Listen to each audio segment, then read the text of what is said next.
Informe de pájaros. De nido en nido, conectamos las historias del país y del mundo.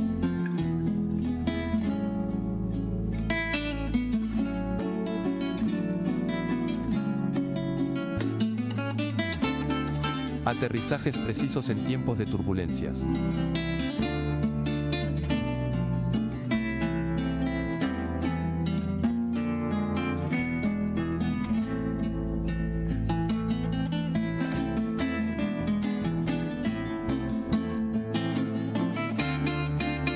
Informe de pájaros. Coordenadas para no perder el rumbo.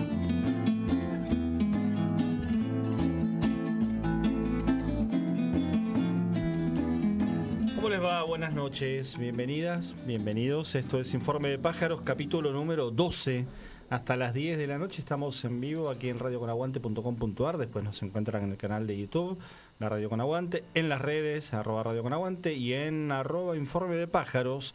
Las maneras de estar conectados durante ese tiempo que transcurre entre martes y martes, en donde en el medio pasa de todo, absolutamente de todo, como por ejemplo las elecciones. Como por ejemplo, las elecciones. ¿Cómo estás? Buenas noches a todos los oyentes. Acá estamos presentes en Radio Con Aguante. Y tal vez una semana bastante movida. Escúchame, tanto que jodimos, lo digo así en lenguaje académico y en francés para que se entienda, tanto que jodimos la semana pasada cuántas veces habías votado, que te cargábamos con Jorge Craines y Solana López, sí, de que tenías pocas votaciones. Lo que podemos decirte ahora es que tenés una derrota más encima. Hay que aprender, yo creo que hay que aprender. Hay que aceptar, hay que hacer críticas correspondientes y hay que analizar la coyuntura. ¿Cuál fue tu primera reacción? ¿Viste cómo ahora está de moda cuando miras un video y reaccionás? Tu primer escroleo de la realidad del domingo a las 9 de la noche, 9 y pico, cuando salió Guillermo Francos, el jefe de gabinete, y antes que la página esté cargada, salió a hablar. Viste que hubo hasta ahí un momento de incertidumbre diciendo, che, salimos a decir que ganamos con tanto porcentaje, pero la página todavía no estaba cargada. Entonces, bueno, después cuando aparece la carga, mostró un triunfo contundente a nivel nacional. La verdad que sí.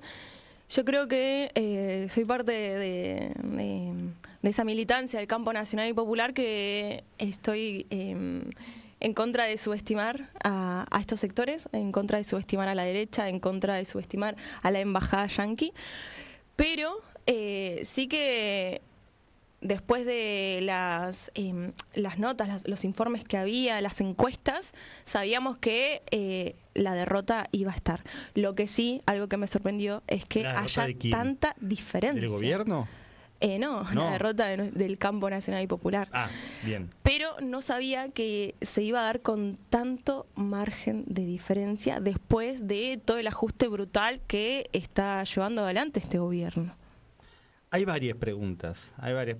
Uno es el valor de la democracia en términos de lo que conocemos como la participación, ir a votar. Evidentemente para un sector de la sociedad, inclusive con un porcentaje que superó las elecciones provinciales, pero que sigue siendo bajo con relación a momentos de otras elecciones. Digo, para un porcentaje de la sociedad, participar en la política, participar en una elección cada 2 años es algo que tiene menos valor del que tenía hace un tiempo. Eso es un aspecto. Con lo cual, de ahí, consecuencia derivada, una de las consecuencias posibles es, me da lo mismo quién voto.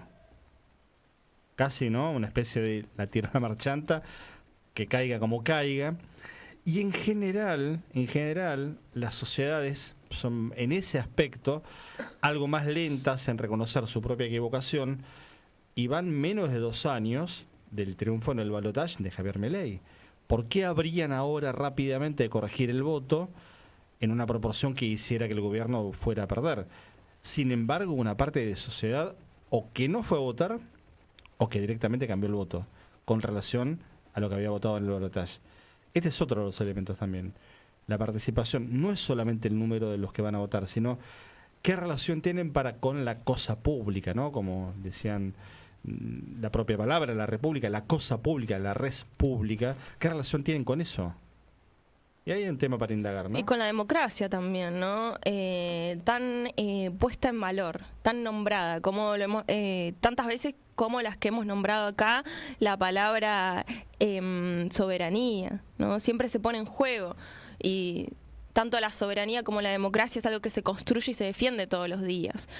Ahora, yo creo que hubo tantas falencias en los sistemas electorales también que el simple ciudadano ya no se siente representado, ¿no? Y hubo tantas fallas, tantas crisis de representatividad política, tantas crisis que el día de mañana tenemos a muchos jóvenes, a muchas personas también de distinta franja de edad que no va a votar.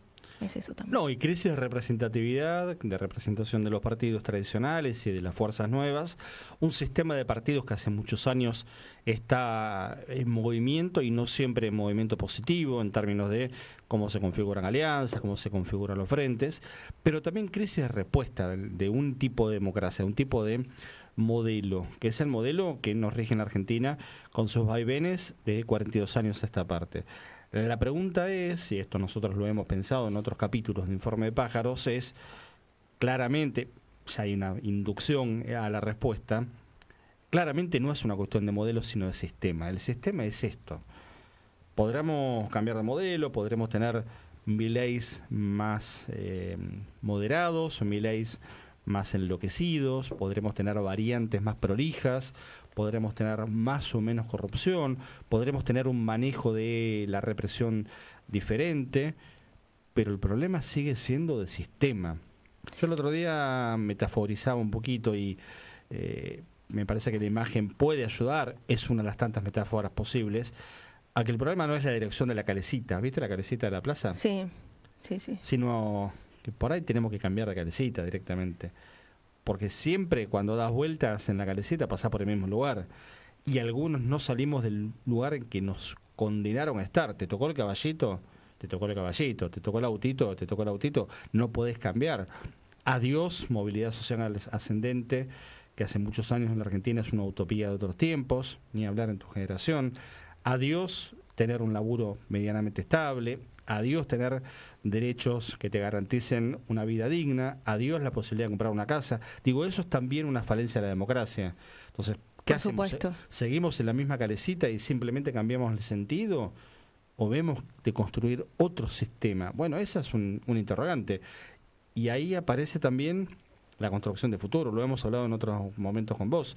¿Qué pasa con las generaciones que algunas cuestiones que hoy en la política se reivindican, para ellos son historia, digamos? Sí, y además entender que hay un tipo de generación que no ha salido de la crisis. Del 2001 en adelante, ¿no? Que no han transitado lo que fue el estallido social del 2001, vivimos en crisis. Su juventud, su preadolescencia y su adolescencia fue en crisis. Entonces, eso es lo que vota también y eso es lo que le representa. Y también, por otro lado, creo que hay un clima de crueldad social bastante instalado en nuestro país que se fue dando, obvio, después de la pandemia, a nivel internacional, a nivel local, el uso de las redes sociales. Yo hablaba con otro compañero sociólogo y decíamos, bueno, yo entiendo el individualismo extremo en el que estamos viviendo hoy en día, que cada uno no salga de su propia burbuja, pero hay cosas que se ven, que las ven. No podemos negar, todo el mundo sabe que todos los miércoles los cagan a palo a los jubilados. Todo el mundo sabe que tenés que tener 3 laburos para llegar a fin de mes porque lo vivís, lo ves, lo vivís. Es parte de ese sector popular que lo ve día a día y aún así sigue votando a una persona que va a seguir vulnerando tus derechos. Entonces, es parte de eso. Y creo que, además, el clima de crueldad social que estamos viviendo es ese. Hay un individualismo extremo que se ha agudizado en estos últimos años. Y no es algo que sale de un repollo, por supuesto, sino que se fue construyendo escalón por escalón, día a día, y lo vemos cuando habla el presidente. A nadie le sorprende que el presidente se maneje en un tono completamente violento y que aún así sigan votando eso. Hay algo interesante en lo que plantea Luana sobre las redes sociales, tiene que ver con el impacto que tiene y el aceleramiento muy marcado que hay, sobre todo en los últimos te diría 4 o 5 años, y esto hay que conjugarlo también, fenómeno global, no es solo de la Argentina, con lo que nos deja la pandemia en términos de aislamiento, en términos de potenciación de lo individual, hay que analizarlo con esta perspectiva. Esto crea un sentido común distinto. Esto potencia algunos valores que tienen que ver con el aislamiento, con el individualismo, con el personalismo, con la decisión de eliminar lo que no me gusta porque no me satisface, con la mirada algorítmica de la vida, es decir, aquello que simplemente responde a mis búsquedas o necesidades, y todo aquello que no entre en mi panorama, en mi propia búsqueda, que está alimentada también por un sesgo que no manejamos, es desconocido, es peligroso, es el enemigo, es descartable, es desechable, aún se trate de la vida humana. Entonces digo, ahí también hay una lógica que hay que entender de lo que fue la aparición de Internet.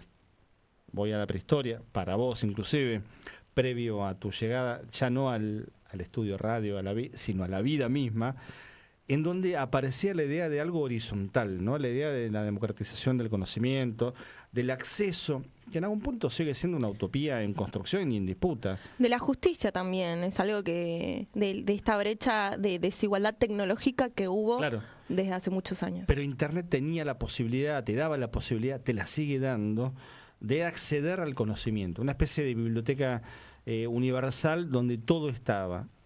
Ahora, eso ha cambiado, claramente. Basta ver los dueños de los fierros, los dueños de los soportes tecnológicos. Los mayores millonarios del mundo son dueños de este tipo de empresas, de las tecnológicas. Entonces digo, ahí hay también una reproducción acelerada de la lógica del capital, que labura no solamente sobre la creación de riqueza y de valor, un valor ficticio inclusive, sino también de sentido, de una manera que se nos escapa del entendimiento. Digo, eso está jugando también en la política, porque la política es todo lo contrario. La política es lo colectivo, la política es la participación, la política es poner el cuerpo y la palabra, la política no es anónima, la política es salir de la burbuja e ir a la confrontación, aunque sea a los tortazos o a los piedrazos. No estamos recomendando la violencia, pero te quiero decir, La con el política otro. está en la calle, ¿no? Exactamente. La política está en la construcción social de construirme con el otro.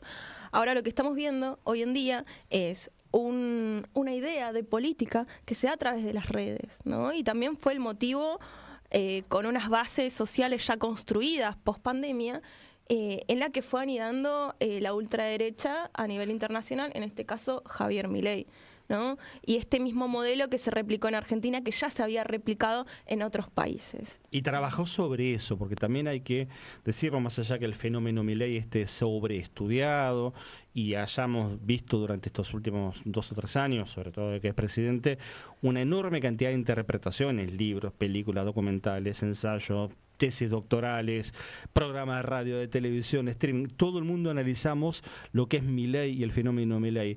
Pero sin embargo, una y otra vez tenemos que volver a pensar cómo ese discurso pregnó en una parte de la sociedad, canalizando una frustración previa, una bronca previa, que es estructural en algún sentido, que tiene que ver con esto que decíamos hace un ratito, nada más, decir, che, no me alcanza el laburo, como decía Luana, para llegar a fin de mes, es 1, 2, 3 laburos, no llego nunca a tener una lógica de tradición, familia y propiedad, la casa tan típicamente burguesa en la Argentina, el sueño de la casa, y te lo disfrazan diciendo, a los pibes no les interesa la casa.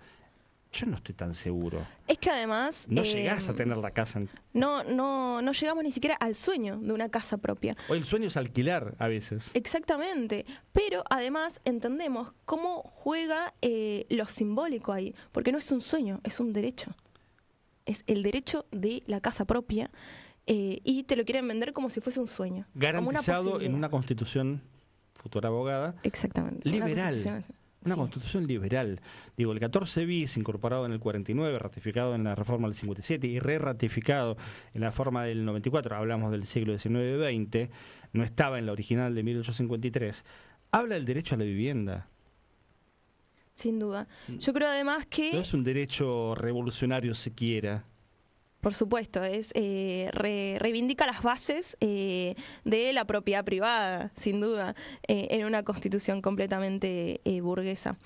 Ahora, yo creo que hay distintos espacios, distintos flancos que hasta el día de hoy el campo nacional y popular y la militancia en general no lo pudo resolver de alguna manera. Recién estábamos hablando de las redes. Siempre hay un debate muy grande de muchísimos dirigentes sindicales, dirigentes de otros partidos políticos, que te dicen, no, el combate está en la calle, está en la calle, está en la palabra, está en el construir con el otro. Ok, hay un lugar que no estamos pudiendo abordar y ahí anida directamente la derecha. Ahí es en donde fue el sector libertario, ¿no? La ultraderecha, con estos tintes fascistas que estamos viviendo hoy en día en nuestro país. Y hasta el día de hoy no se pudo resolver. Y la individualización de la propuesta, ¿no? Porque finalmente muchos discursos tienen que ver con hablarle, así como el teléfono, agarro el mío, tenés el tuyo a mano. Guillermo Guerra, buenas noches, no te saludamos todavía, y Pablo Fernández en la operación técnica del otro lado. Todos tenemos el teléfono en la mano. ¿Cuántas horas por día? No menos de 8 o 10 horas por día, sumando los momentos en donde no te estás bañando ni comiendo, más o menos también lo tenés, o durmiendo. Y sin embargo esto es parte ya del cuerpo, es una extensión de la mano. Entonces, quien te habla a través de esto, te está hablando a vos. Vos lo interpretás y te llega como un discurso individualizado. Y ni hablar cuando operan la microsegmentación de los mensajes en función de tu edad, del lugar donde vivís, y la microsegmentación de lo que te muestran como la realidad. Porque finalmente vos en tu teléfono, Luana, vas a ver una cosa y yo voy a ver otra. Probablemente muchos gustos, intereses, opiniones, búsquedas tengan que ver con cuestiones que compartimos desde lo ideológico, desde lo político, desde lo cultural. Ahora, después hay otras cuestiones que nos separan absolutamente por generación, por zona donde vivimos, lo que fuera, por deporte, y vos no te vas a enterar nunca de lo que pasa en el básquet, yo sí. Y yo no me voy a enterar nunca de cosas que vos buscás que yo sí. Entonces digo, hay una microsegmentación de la comprensión de la realidad. Los algoritmos te muestran lo que vos querés ver, lo que vos deseas ver. Entonces, ¿cómo si te muestran todo eso todo el tiempo, vas a enojarte con eso? Porque es enojarte con uno mismo. Esto no es más que un espejo en algún sentido. Entonces vos no te enojas con la imagen que te devuelve el espejo. Si no te gusta, te vas un rato. Y es lo que pasó ahora en estas elecciones. A las personas no les gustó lo que está viviendo, no les gustó la realidad que estamos transitando, y en lugar de ir y modificar, de romper el espejo de última, se fueron. Prefirieron no mirar. Entonces no fueron a votar. Ahí tenés una de las explicaciones posibles. No es la única, hay otras tantas más.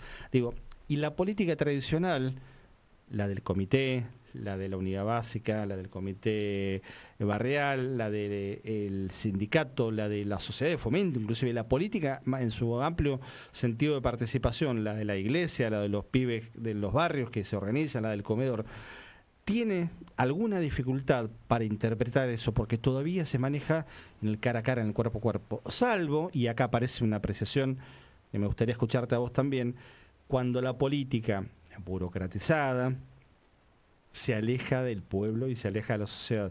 Y eso es lo que explotó Milei, con la palabra casta. Y la verdad es que es una palabra que él apropió de un discurso del centro-izquierda español, se apropió, pero que le calzó perfecto y le calza perfecto a aquellos dirigentes que están hace 30, 40 años atornillados en el sillón del sindicato. Yo el otro día lo escribía de esta manera, que van del departamento al despacho, del despacho al medio de comunicación, de ahí a las redes y no mucho más. Y la calle, y el miércoles con los jubilados, y la marcha con los laburantes del Garrahan, y el ir a dar una mano al comedor, no en época de campaña, que ni siquiera, al comedor cuando la juntan con lo que pueden para dar el merendero a la tarde, la copa de leche o el fin de semana alguna comida que reemplace lo que la escuela no da porque está cerrada. ¿Cuándo el dirigente está ahí? Entonces digo, de acá el desafío está clarito para el 27. Frente alta, propuestas, menos redes y más calle. Y bancársela que te digan, porque ir a escuchar implica comerte algún sopapo cada tanto. Que te levanten el dedo y tener que dar una respuesta o un debate. Algo fundamental que recién decías de la casta es que lamentablemente salieron en muchas notas, mucho espacio televisivo, de cuánto era el poder adquisitivo que tenían los candidatos.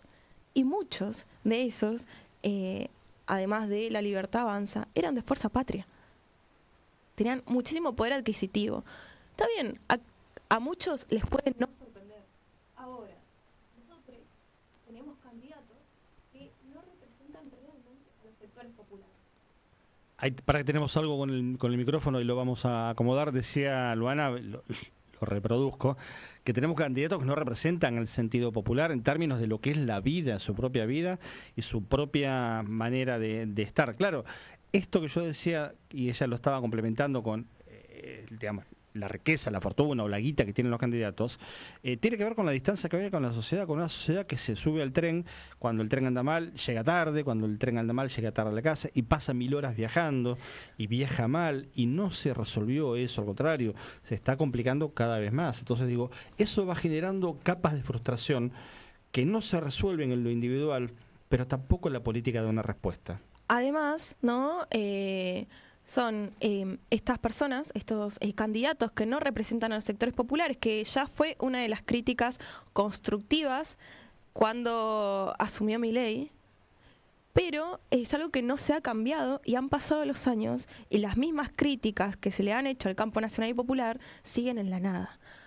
Ahora, cuando nosotros tenemos a candidatos que no representan a los sectores populares, ¿cómo yo puedo esperar que un pibe, ¿no?, de 20 años que labura en un supermercado y después hace Rappi para llegar a fin de mes o para pagar el alquiler, se pueda sentir representado por una persona que ni siquiera está, ¿no?, que no representa a los sectores populares, y si no representa a los sectores populares tampoco va a defender a los sectores populares, ¿no? No se puede defender lo que no se conoce, no se puede conocer lo que no te cuentan, lo que no te explican.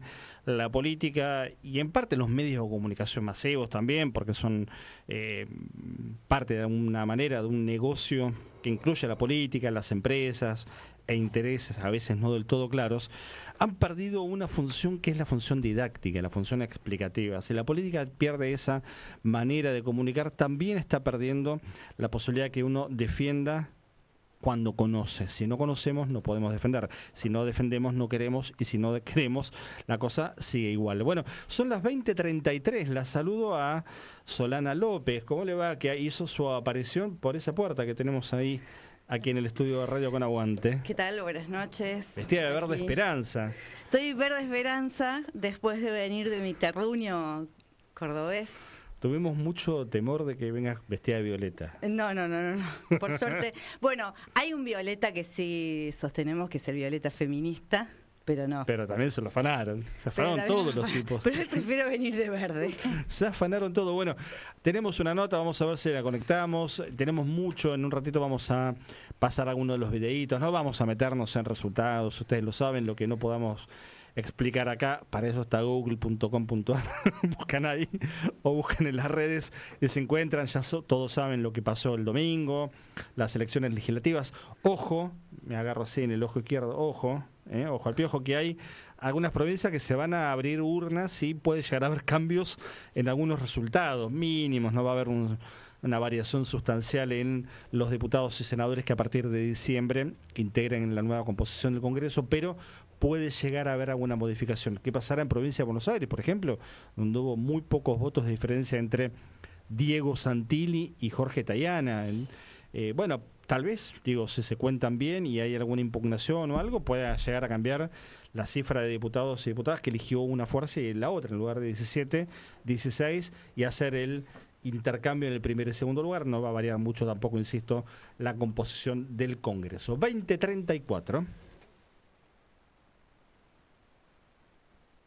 Con Aguante. Porque acá no se rinde nadie. Radio Con Aguante. Radio Con Aguante. La radio que resiste.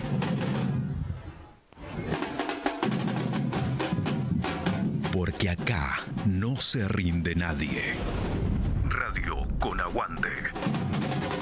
Radio Con Aguante.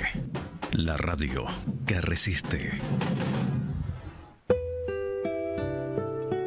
Informe de pájaros. Alas abiertas sobre la política, la economía y la cultura.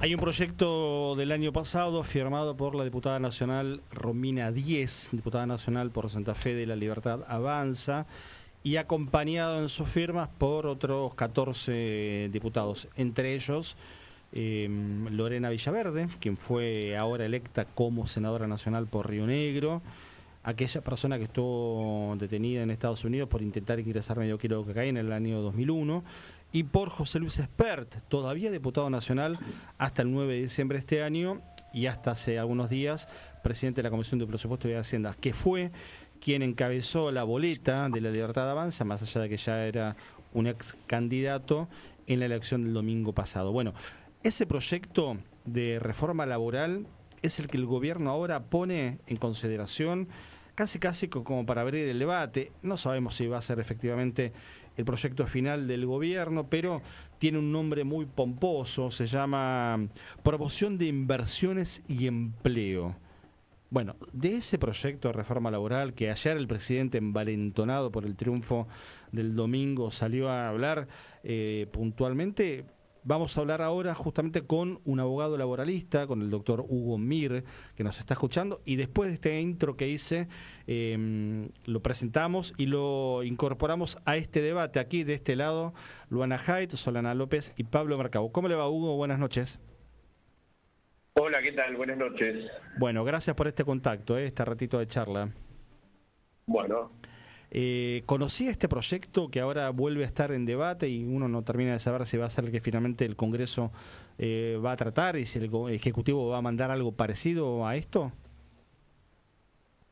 Se conoció el año pasado, pasó desapercibido, no se le dio importancia. Este año, cuando se vuelve a hablar de una nueva reforma laboral, se hacía mención a esto, pero también tampoco queda claro si este va a ser el proyecto sobre el cual se tratará en la Comisión del Trabajo y luego en el recinto, o si habrá otros, o si se complementará con otros. Nada de esto es seguro. Lo que sí es seguro es el criterio esclavista de este gobierno infame, por supuesto. Ahora, independientemente del recorrido legislativo que esto tenga, en términos políticos, ¿qué lectura hace de por qué el gobierno, justamente horas después nada más, y en la primera entrevista que da el presidente Milei, habla del tema? Bueno, lo hace envalentonado por los resultados, y quiero aclarar los resultados. En muchos canales se habla de triunfo contundente en la Libertad de Avanza. Yo creo que no es tan contundente. Se ha acortado la diferencia a nivel nacional. En la mayoría de las provincias es muy parejo entre primera y segunda fuerza. Eso sería otro tema, ¿no? Pero digamos, no obstante, como se presenta como una victoria,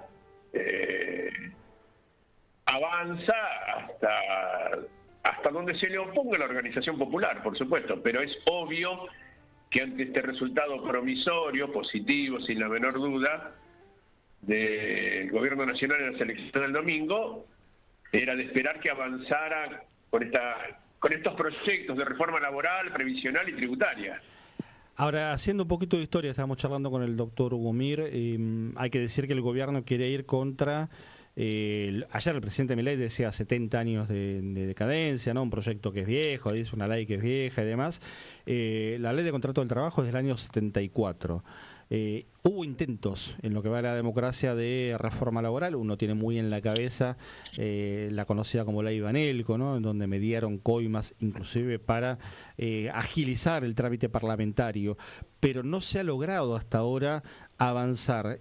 ¿Cuáles son hoy las condiciones para que el gobierno pueda hacerlo y cuáles son, en todo caso, los factores de resistencia para frenar ese intento?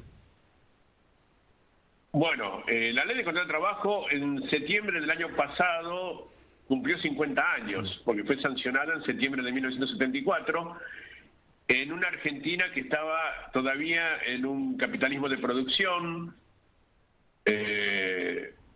Era la etapa final quizás del estado de bienestar, con casi plena ocupación, muy distinta a la actual. La dictadura militar comenzó con la destrucción del derecho laboral.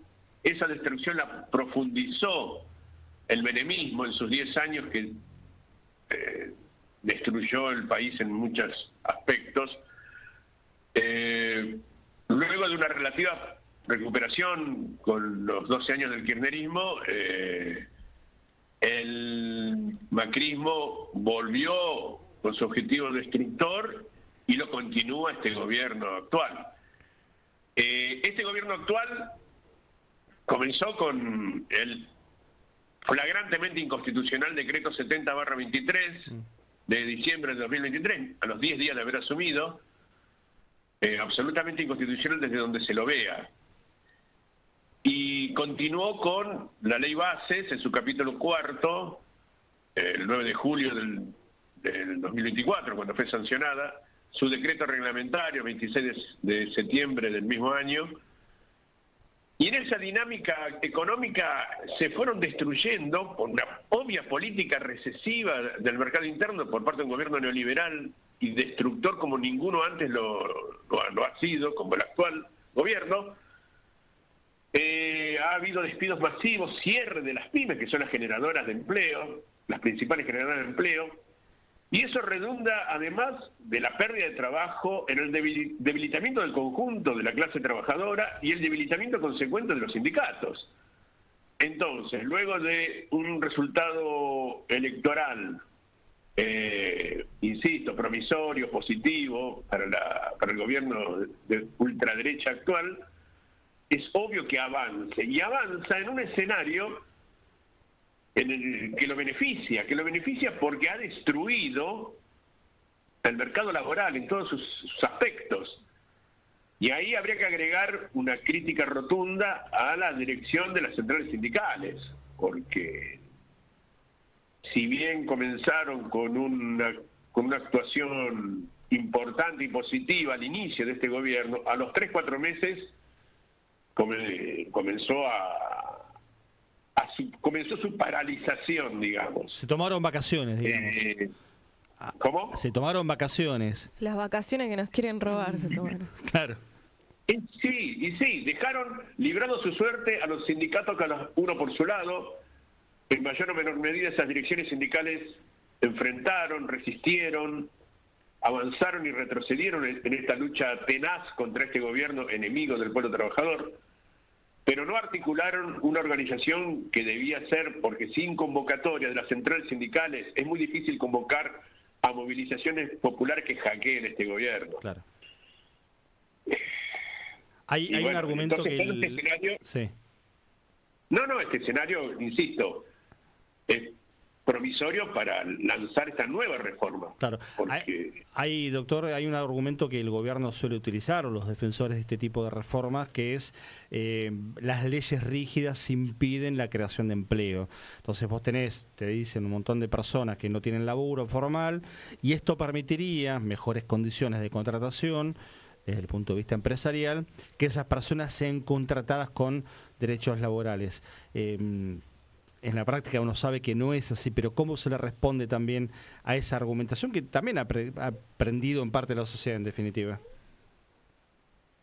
Bueno, el derecho laboral se creó en 1945 con un criterio de protección al trabajador, porque no cabía duda entonces, y lo sigue siendo hoy, de que el trabajador es el eslabón más débil en esa relación, en ese vínculo contractual entre el empleador, el empresario, y el trabajador que vende lo único que tiene, que es su fuerza de trabajo.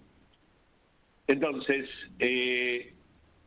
sin duda que toda regulación, primero habría que aclarar que el sentido progresista o reaccionario de toda ley, ¿no?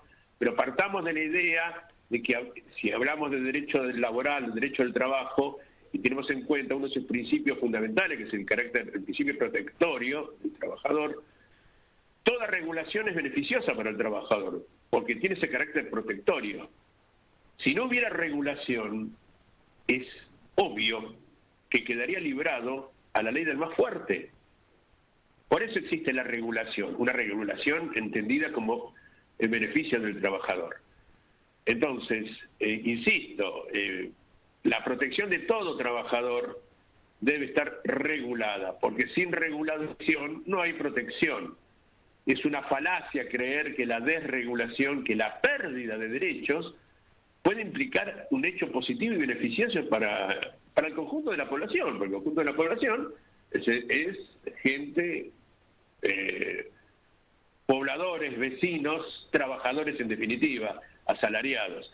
Entonces, es una vieja mentira neoliberal esa, ya la vivimos con el menemismo. El menemismo sancionó la 24.013, la 24.028 y posteriores, 25.323, la ley Banelco, donde proliferaban los contratos basura, donde se ponía límites a la indemnización por antigüedad, infinidad de pérdida de derechos, que contó con la complicidad de las direcciones de varios sindicatos de la época, algo que se repitió durante el macrismo y que se repite hoy en día. La complicidad puede ser por omisión o por acción, y hoy en día la clara omisión de la dirección de la central principal, que es la CGT, es indicativo de esta realidad. Hugo, buenas noches. Solana te habla. ¿Cómo estás? ¿Qué tal? Te quería preguntar, mencionabas la complicidad de la CGT, de los sindicatos más burocráticos, y planteabas la destrucción del mercado laboral. Entonces ya estaríamos frente a un escenario en el cual muchos de estos elementos que plantea la reforma laboral ya en la práctica se vienen implementando como irregularidades por parte de los empleadores, ¿no? Sobre todo las formas de contratación y demás. Mira, totalmente de acuerdo, es así. Pero es peor todavía, porque con la ley bases, en su capítulo 4, entre otras cosas, no conjuntamente con los artículos que se refieren a la reforma laboral, sino en un capítulo contiguo, se derogaron las llamadas vulgarmente multas, justamente la 24.013 y la 25.323, que establecían multas por la falta de registración del trabajador o por la indebida o irregular registración. Al desaparecer esta sanción, durante el gobierno de Milei se puede decir que la totalidad o el 90% de los pocos nuevos empleos que han habido han sido en negro, sin registrar, si no hay sanción, si no existe la amenaza de la sanción. Eso por un lado. Por el otro, comenzando, insisto, con el menemismo, que produjo social y económicamente mayor daño que el que causó la dictadura genocida, con los alcances de la destrucción, entre otros, del mercado laboral, comenzaron generaciones de padres a hijos sin empleo, o sin empleo registrado, o sin empleo calificado.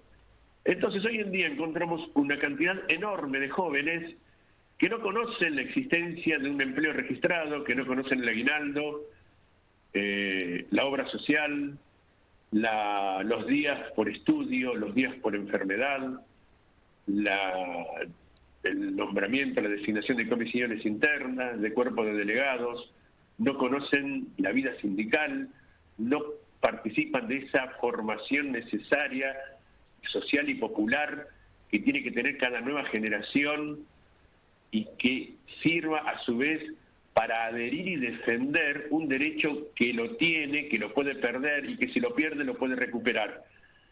Eso ha facilitado además que un sector importante de este mundo laboral absolutamente informal termine votando a este gobierno, que es enemigo de su propio interés.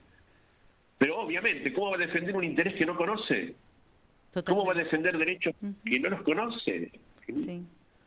Por supuesto, Hugo. Buenas noches, te habla Luana. Justo algo de eso, lo que recién estabas mencionando, era lo que veníamos hablando en la apertura de este programa. Que es fundamental lo que recién mencionabas, que es que la ley base fue justamente sentando las bases para impulsar este proyecto de reforma que busca el gobierno de Javier Milei. algo fundamental que me parece necesario para preguntarte es qué mecanismos legales, vos que sos abogado, tenemos los trabajadores para defender nuestros derechos frente a este desguace que hay, frente a esta flexibilización que hay de derechos laborales.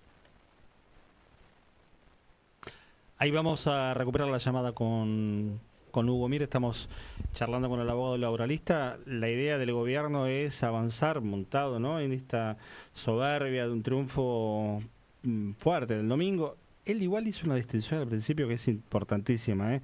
Che, ojo, dijo, no es que ganaron por paliza. Hay que ver lo que pasa por debajo Sacaron también. un porcentaje mayor del que se esperaba y que daban las encuestas Sí. y demás, pero es cierto que algo de lo que Axel Kicillof dijo es cierto, que hay un 60% que no lo Sí, eligió. pero tampoco lo votaron a ellos. Por supuesto. Kicillof dijo está una parte de la dividido. verdad. con Una lo parte cual de la verdad. Dijo una parte de la verdad. Lo que pasa que también el relato forma parte del asunto, es decir, el relato previo, durante y posterior forma parte de lo que se constituye y lo que se construye, ¿no? Bueno, ahí lo recuperamos. Doctor, no sé si llegó a escuchar la pregunta de Luana, si no se la sintetizamos, pero tenía que ver con, bueno, qué mecanismos tenemos los laburantes, ¿no?, para defendernos frente a este tipo de cuestiones. El mecanismo que tiene todo trabajador es la defensa colectiva y organizada, valga la redundancia, en la defensa de sus derechos. Lo que pasa es que la cuestión es más compleja y más grave, como decía yo hace un ratito. No hay una continuidad generacional en la defensa, en el conocimiento de los derechos, en la validez de esos derechos, y el que no lo tiene y no conoce un derecho, es difícil que salga a defender lo que no tiene. Va a ser más difícil, no digo que no sé que sea imposible, pero será más difícil. Los trabajadores sindicalizados tendrán que organizarse, tendrán que ponerse a la cabeza en los reclamos, y si sus dirigentes no están, avanzarán con la cabeza de esos dirigentes. Convertirse en ellos, claro, dirigentes. Y hay algo interesante también con lo que nos plantea recién, con esta explicación que tiene que ver con la identidad, ¿no? Porque tantas veces se critica a los jóvenes de la falta de compromiso, la falta de involucramiento para con el país, con el futuro y demás, pero si no tienen la posibilidad de, es muy complicado. Y hay identidades que se van desfigurando y hasta perdiendo, ¿no? La identidad del laburante y el orgullo de transformar la realidad y la vida a partir del trabajo, que es irreemplazable, es un impacto que va mucho más allá del mundo laboral, ¿no? Uno imagina también tiene que ver con la identidad nacional, con la cultural, hasta con la soberanía de las personas, ¿no?, en definitiva. Pero sin duda, el sentido de pertenencia es fundamental. La pertenencia al barrio, la pertenencia a la fábrica, al empleo, el asumirse como tal, el considerarse sujeto de derechos, en definitiva, no es poca cosa. Y eso es la identidad social, a mi criterio, ¿no? Barrial, provincial, nacional, regional. Sin una identidad compartida colectivamente, es muy fácil que el enemigo se apodere y domine. Yo le quiero preguntar también cómo se vincula esto con lo previsional, ¿no? Porque la otra cara de la moneda podría ser, y el gobierno también la tiene en el radar, aunque no la están jugando esa carta ahora, una reforma previsional que, con la excusa de que no hay fondos, aumente la edad jubilatoria, recorte, congelo moratoria, bueno, todo lo que ya sabemos.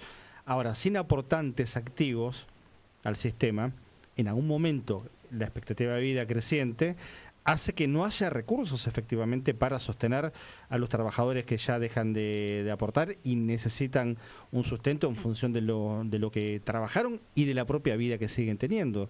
Digo, ahí hay otra trampa también, ¿no?, que si no vemos integralmente el sistema no terminamos de entender, y la Argentina en eso, al igual que en el mundo, está muy por debajo de los coeficientes que se necesitan de aportantes activos para sostener el sistema previsional.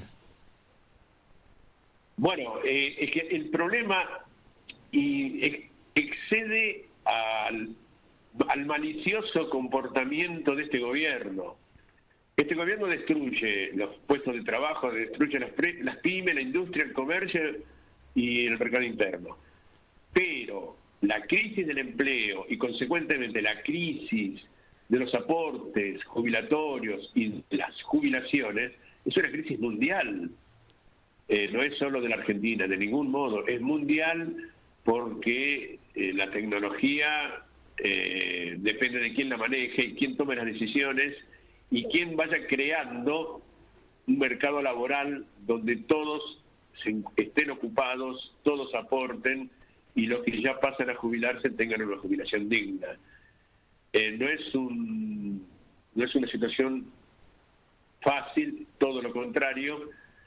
Hay diferentes formas de encarar en diversos países, pero en Argentina y en Latinoamérica no se ven en los gobiernos de derecha ninguna intención de solucionar. Ya el hecho de eliminar la moratoria deja la completa orfandad a una enorme cantidad de pobladores, mayoritariamente mujeres, que no se sabe de qué van a vivir. Claro, que además generacionalmente han sido quienes durante muchos años han hecho o trabajo en su casa, trabajo doméstico en su casa, trabajos de cuidados, y que recién en los últimos años han podido ingresar quizás al mercado laboral más formal y en definitiva esto que planteas lo que muestra es que está abrochada una cosa con la otra, ¿no? La reforma previsional con la reforma laboral y que claramente lo que apunta es contra la gran masa de trabajadores, trabajadoras, jubilados y jubiladas cuyas expectativas de vida, ya lo dijeron antes de pandemia, que sobraban los viejos, ¿no? Y las viejas en el mundo. Tal cual, el capitalismo cada vez es más salvaje y más violento y poco le importa ya conservar un mínimo de pudor en sus declaraciones. El capital concentrado, el círculo rojo, que es los que hoy nos gobierna desembosadamente, poco y nada le importa la suerte de la gran mayoría de la población de nuestro país. ¿Qué le importa? No le importa nada. Y si hay rebeliones populares, y bueno, para eso estará la represión. Ahora bien, no le importa tampoco el mercado interno, porque esas jubilaciones redundan también en un fortalecimiento, una recuperación del mercado interno. No les interesa nada. Lo único que les importa es el negocio que pueden hacer. Las AFJP fueron un mercado cautivo de capitales. Las ART son un mercado cautivo de capitales, especialmente de los bancos. Sí. Y con el fondo de cese laboral que ya existe en la ley Bases, aunque sea optativo, también apuntan a otro mercado cautivo de capitales, lo cual es hasta absurdo, nadie le dio bolilla a eso, porque sería agregarle a los aportes patronales un 8% más para que se administre el trabajador su propio despido. Es decir, que empleador en un mercado recesivo va a aceptar aumentar esos aportes con los cuales está en desacuerdo y se enoja y tira la bronca, ¿no? Pero bueno, son los objetivos, los negocios. Hugo, te hago una pregunta más, en sí una reflexión. Recién mencionabas que uno no puede defender lo que desconoce.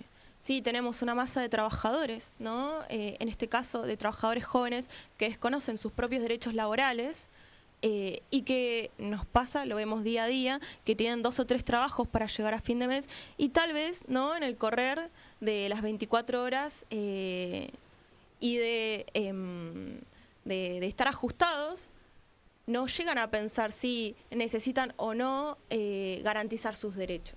Eso por parte de desconocer lo que nosotros tenemos. Y por otro lado, ¿no? Hablábamos de la identidad de ser trabajador, que estos últimos años se fue desglosando poco a poco, se fue deconstruyendo esa idea de trabajador, de orgullo trabajador, porque, obvio, alimentado por las redes sociales, hace que uno busque ser un empresario, ¿no? Y eso es lo que se difunde día a día. ¿Vos creés, ¿no? Teniendo en cuenta hoy, con la actualidad de la Argentina, en donde tenemos un 44% de trabajo informal en nuestro país, esto pueda hacer, pueda sentar las bases de un movimiento popular que se pueda levantar, de trabajadores que se vieron afectados o con derechos flexibilizados que se puedan levantar el día de mañana.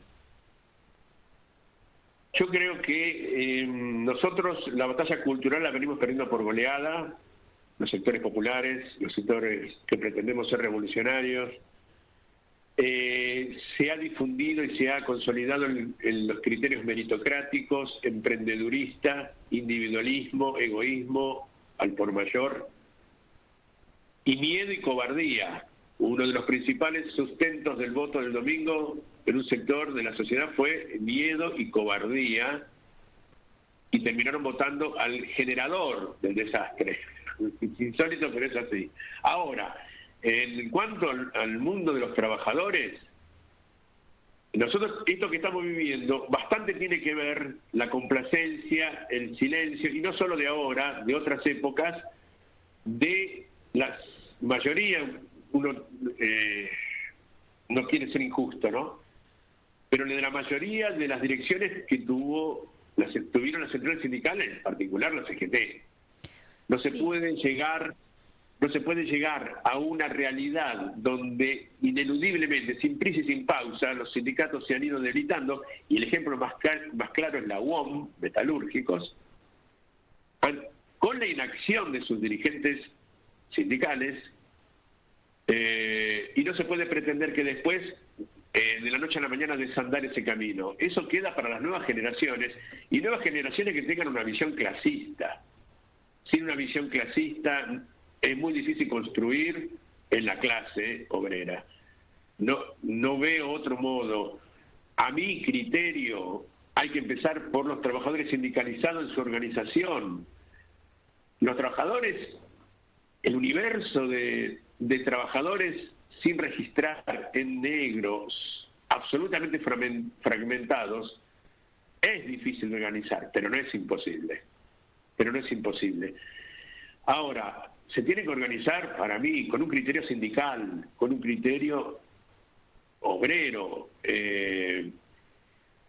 impulsar eso en generaciones que no conocen, lamentablemente, esa lógica y esa pertenencia. No lo veo fácil, pero también no lo veo imposible. Yo creo que es la tarea, porque quiero agregar otra cosa. La economía informal, las cooperativas han sacado a amplios sectores de la población de la destrucción neoliberal. Pero la búsqueda tiene que ser de trabajadores calificados. La búsqueda tiene que ser de construcción de una sociedad mejor, no una sociedad que no crezca, que no avance, por supuesto, que no sea en modo igualitario, sin la menor duda, igualitario y equitativo. Entonces, en definitiva, qué sé yo, hay mucho por construir, muchísimo por construir.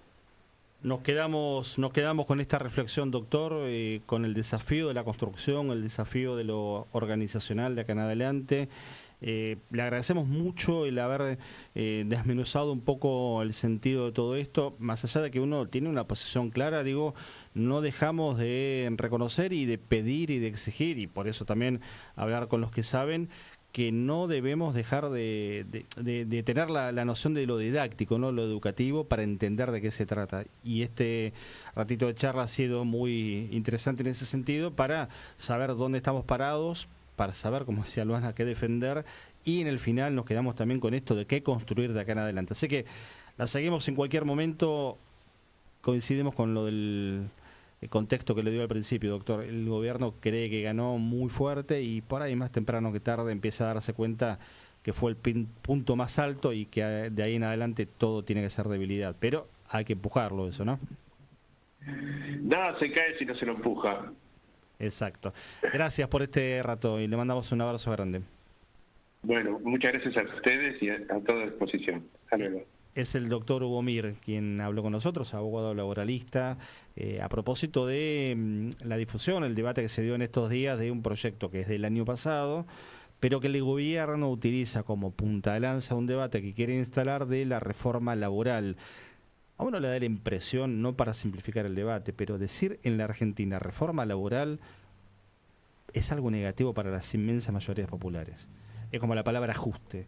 Digo, no se ajusta a los ricos y no hay reforma laboral popular. Hay un registro de que es algo malo para la mayoría. Exacto, Sí, sí. pero Hay un así todo, el resultado del domingo lo demuestra, no tenemos que dejar de ser evangelizadores de la palabra y de la idea y explicar una y otra vez de qué se trata todo esto.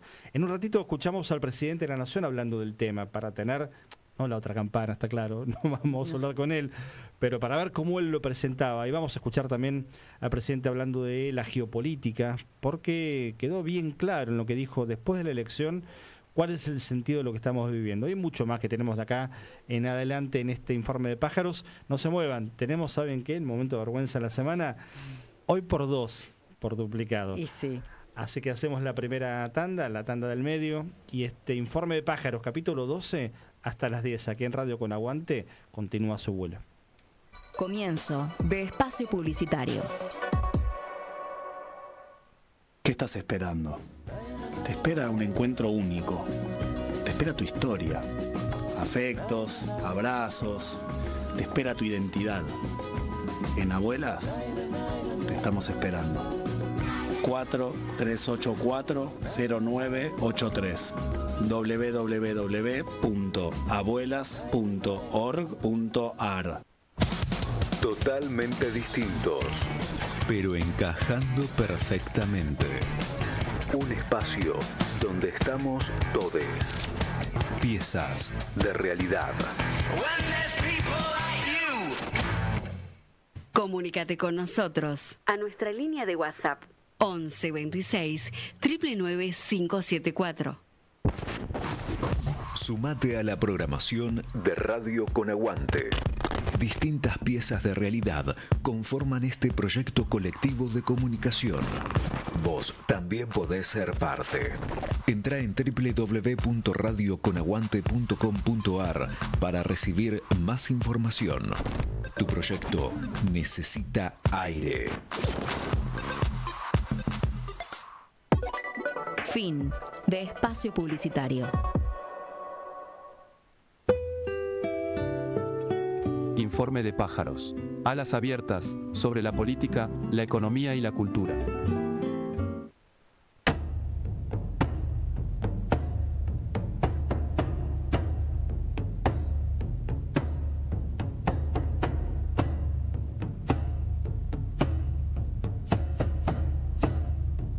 De la noche, 8 minutos, los que estamos en vivo aquí en radioconaguante.com.ar, 11 26 99 95 74, arroba informe de pájaros y arroba Radio Conaguante en las redes. Ahí nos encontramos durante el resto de los días que no estamos acá, que son muchos más de los que quisiéramos, pero la vida también transcurre afuera de la puerta de la radio, con lo cual uno viene acá y es una especie de oasis, una pausa en la vorágine cotidiana. Hoy no dicen una metáfora del tiempo, como dicen la semana pasada, así que... Tuvo mucho éxito esa No sé si metáfora. tuvo éxito. Quiero Salió. decir que llegaron muchos comentarios sobre la profundidad de su reflexión. Me sentí medio autoayuda, medio Jorge Bucay por un momento. No. Parece Pero que ha contactado con varias personas que se sienten ahí atrapadas con el tiempo. Pero les juro que no A mí me estaba- gustó muchísimo. No estaba ni copiado ni pegado, no estuvo leído. Es apenas una preocupación que tenemos todos, porque finalmente nos pasa, ¿no les pasa a ustedes charlando con amigas, amigos, que dicen, che, no tenemos nunca tiempo, nunca tenés tiempo para verte? Para, los días duran lo mismo, duraban hace 10 años, 15 años, duran lo mismo. ¿Por qué no tenemos tiempo? Nos han robado lo más importante que tenemos, lo único que no se puede reproducir. Todo el resto lo podemos reproducir. Reproducimos las deudas, está claro que estamos todos más pobres. Reproducimos la riqueza, ninguno de nosotros, está claro. Pero el tiempo no se puede reproducir. Es uno solo y se acabó. Bueno, ahí está. Che, no sé si tenemos ya la nota. Ustedes me dirán. Y si no, les voy a pedir a Guille que compartamos el video 2. Perfecto. Sí, el 2. Pero no es un 2 el que ustedes imaginan. Es el video 2 que tenemos al presidente Javier Milei ayer en la mañana, yendo a visitarlo a Antonio Lage. No lo vamos a poner completo. Si lo quieren buscar en completo, dura 55 minutos la nota. Milei le lleva el libro que que sacó recién en el Movistar Arena, dice, me encanta cómo pronuncia el Movistar Arena. Después dice Donald Trump, ¿viste? No, Donald Trump, decirlo más normal. Pero dice Movistar. Movistar, le mete una E ahí en el medio rara, una E que no es la E inclusive, ¿no? Del lenguaje inclusive, claramente, porque está en el medio esta. Entonces le llevó el libro y habló con Laje. Un Milei al que me parece le consiguieron pastillas en estos días. Está muy tranquilo, llamativamente tranquilo. Pero así presentaba lo que para él es la próxima batalla cultural, que es la reforma laboral. Hoy, bastante vinculado el programa a la reforma laboral. Ahora lo escuchamos al presidente hablando del tema. Al liberarse recursos al sector privado, vos vas a tener expansión del sector privado. Eso nos permite avanzar en una modernización laboral. Y hay algo que es muy interesante. Dicen, no, van por tus derechos. No, no vamos por los derechos de nadie. Hay un régimen contractual vigente que, si a mí me preguntás, es anacrónico. Tiene más de 70 años. No está diseñado para este mundo. No está diseñado para la Argentina de bien, porque si la mitad de los trabajadores están en el sector informal, quiere decir que eso no funciona. Entonces, en ese contexto, fíjate que nosotros lo planteamos así. Seguramente vos lo has notado. Nosotros decimos, si vos querés usar estos contratos, los podés usar. O sea, se sientan las partes y dicen, no, nosotros queremos seguir usando estos contratos.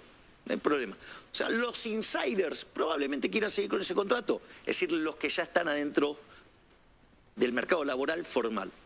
Pero ¿qué es lo importante? Que vos le das flexibilidad a los outsiders, es decir, los que están afuera. Y eso va a permitir que los que están en el mercado informal puedan encontrar algún sistema acordado entre las partes para ser formal. Cuando vos haces eso, vos duplicás la cantidad de trabajadores haciendo aportes. Y eso significa que hay el doble de ingresos disponibles para pagar jubilaciones, para pagar mejores jubilaciones. Eso tiene que acordar al menos con alguna parte de los sindicatos que no está muy de acuerdo.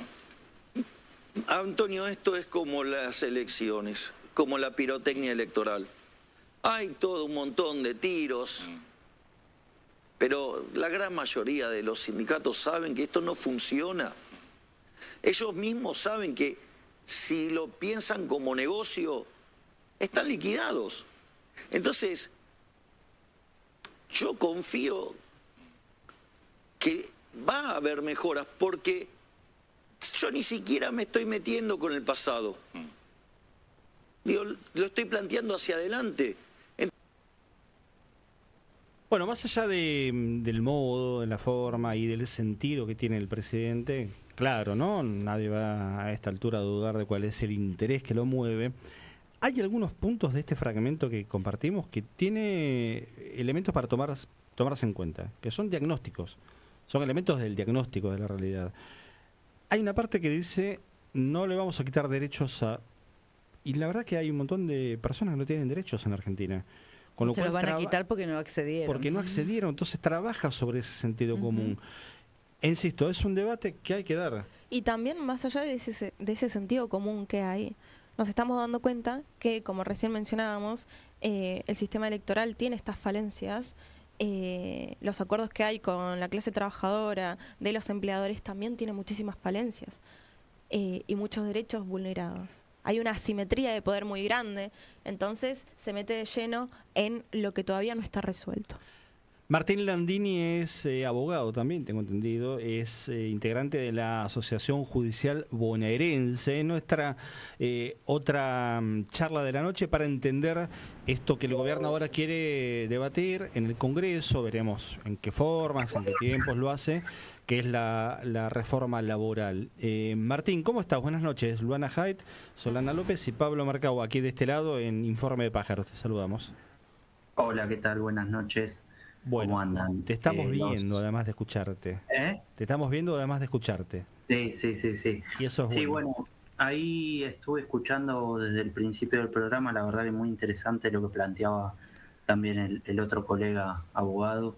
La verdad que lo que empieza a plantear el gobierno a partir de la elección de hace 2 días, con la reforma laboral, que ya de alguna manera algunos portales lo venían anticipando previo a la elección, y es esta cuestión de la reforma laboral. Yo en estos días saqué una nota que fue publicada en el día de ayer en nuestra propuesta sobre lo que pasó en Ley Bases, ¿no? Ley Bases que vino a ser una primer parte de reforma laboral, y que bueno, desgraciadamente, más allá de que tuvimos algunas medidas de fuerza al principio del gobierno, no tuvimos, en el momento que se sancionó las ley bases, no tuvimos una medida de fuerza del movimiento obrero acorde a lo que se estaba votando, ¿no?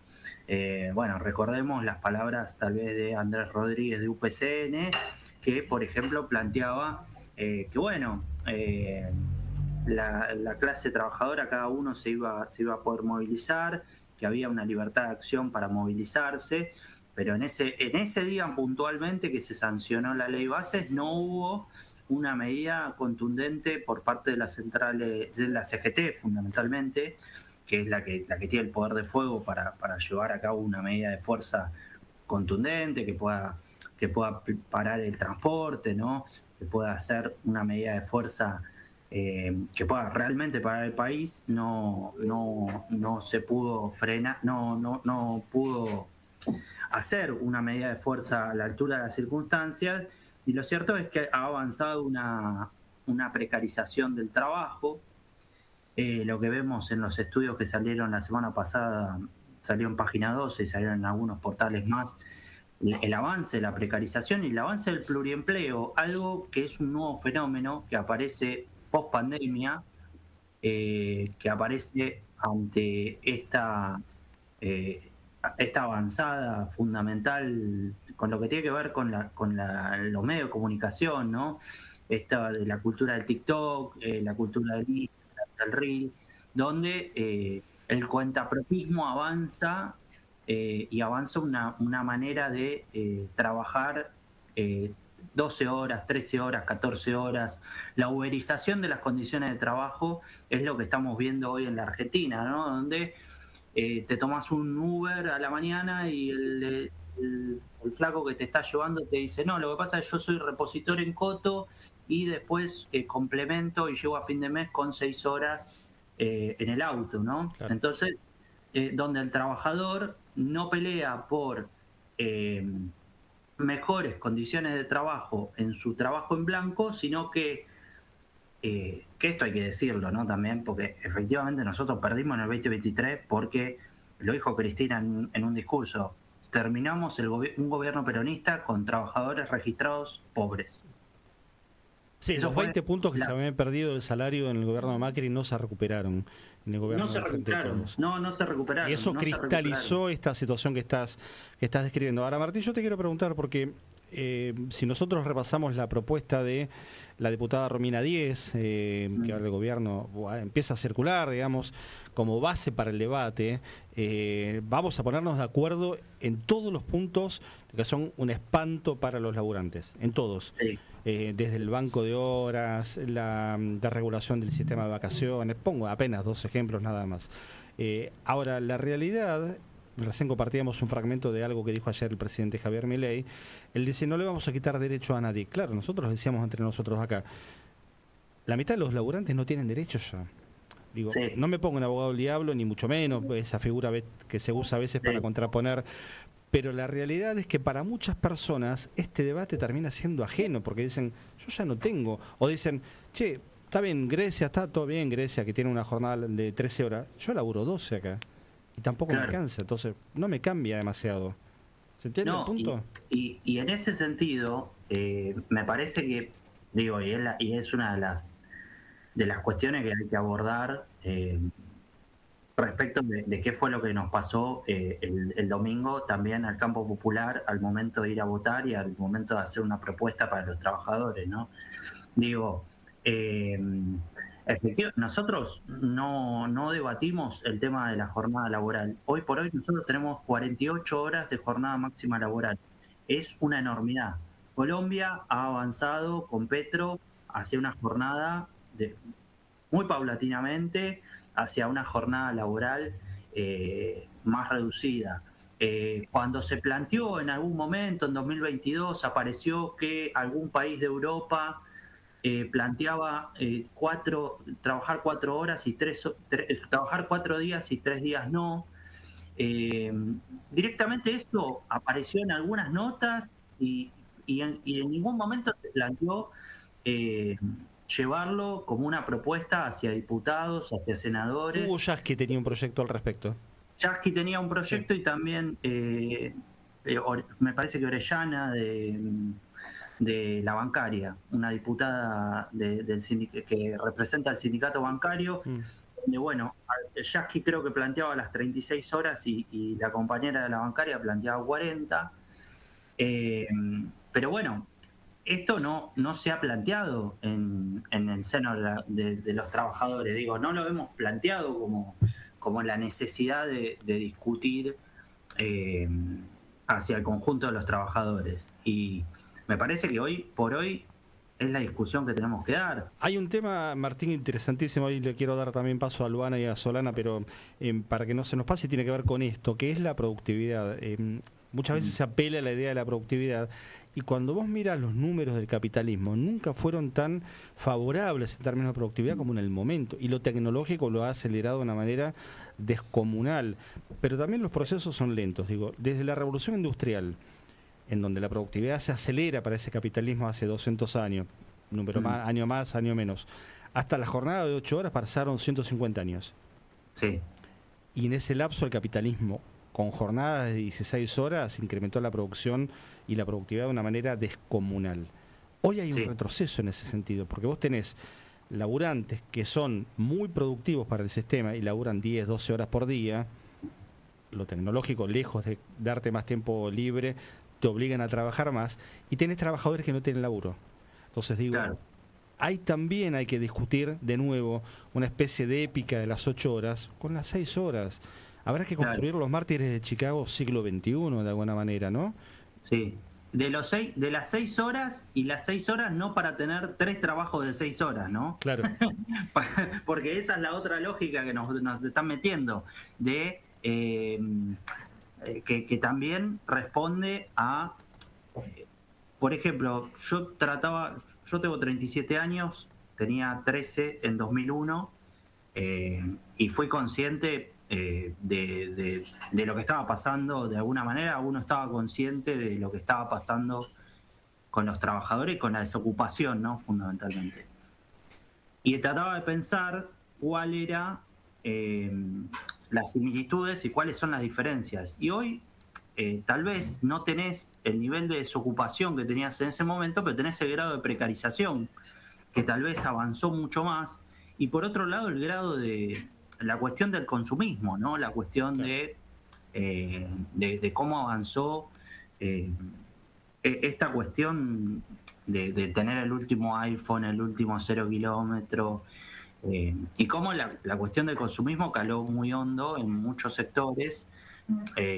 Y bueno, va a haber que encontrarle una vuelta en cuanto a pensar, parar la pelota y pensar, bueno, cómo volvemos a ciertas cuestiones básicas de comunidad, si se quiere. La vida es mucho más cara hoy que en 2001, hay que decirlo, ¿eh? Claro, el costo de los alimentos en la Argentina es 3 veces, entre 2 y 3 veces, y hasta 4, inclusive alimentos populares como arroz, harina, fideos y demás. Y después tenés hoy incorporado una canasta de servicios que, si el INDEC la actualizara, la inflación sería el doble y la pobreza sería del 80% de la Argentina. Hoy nadie puede pensar que un teléfono celular, todos tenemos uno en la mano, seguramente vos también, sea un artículo de lujo. Y hace 25 años el teléfono celular era un artículo de lujo. Hoy es casi un derecho humano un celular. Digo, cambió el modo de consumo. Es interesante esto que planteas vos. Con lo cual la demanda del laburante no es el salario mínimo vital y móvil que le permita solamente comer. Hoy un derecho básico es la conectividad, por ejemplo. Y ahí tenés, que pensar en otra noción también de tipo de ingresos, ¿no? Sí. Nosotros,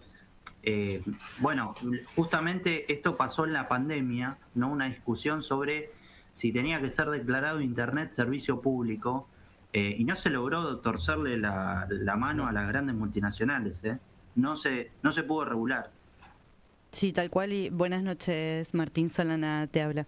Hola, y Solana. lo que termina generando es que grandes masas de nuestra población queden alejadas de recursos fundamentales que solamente hoy se resuelven a través de aplicaciones y demás. Quería preguntarte cuál es el clima que vos observás en el movimiento obrero, en los trabajadores y trabajadoras en relación a esta posibilidad de reforma, y también sumando a lo que decías sobre la propuesta de reducción de jornada laboral a 6 horas, a 4 horas, si efectivamente esto no va también de la mano de sostener el poder adquisitivo salarial. En muchos trabajadores y trabajadoras lo entienden como una oportunidad para poder buscarse otro trabajo, y de hecho muchas empresas plantean, bueno, esta reducción de horas porque no hay posibilidades de aumentar los salarios, ¿no? Sí, a ver, me parece que hay que ver cómo se lleva esa discusión, ¿no? Y si está efectivamente en agenda. Me parece que tenemos que ver cómo desde las bases lo llevamos hacia la dirigencia y cómo podemos articular con el resto de la clase trabajadora, ¿no? Porque, bueno, lo que veíamos tal vez en los últimos años, ¿no? La discusión terminaba rondando en discutir con la persona que tenía un plan, ¿no? Tal vez la discusión era, no, ¿por qué le dan un plan? Porque, bueno, efectivamente hoy la discusión es cómo llegar a fin de mes. La discusión es cómo recuperar el salario, ¿no? Y lo que vienen a plantear con la reforma laboral es terminar con los convenios colectivos de trabajo. Bueno, me parece que eso es lo que hay que poner sobre la mesa de lo que quieren avanzar.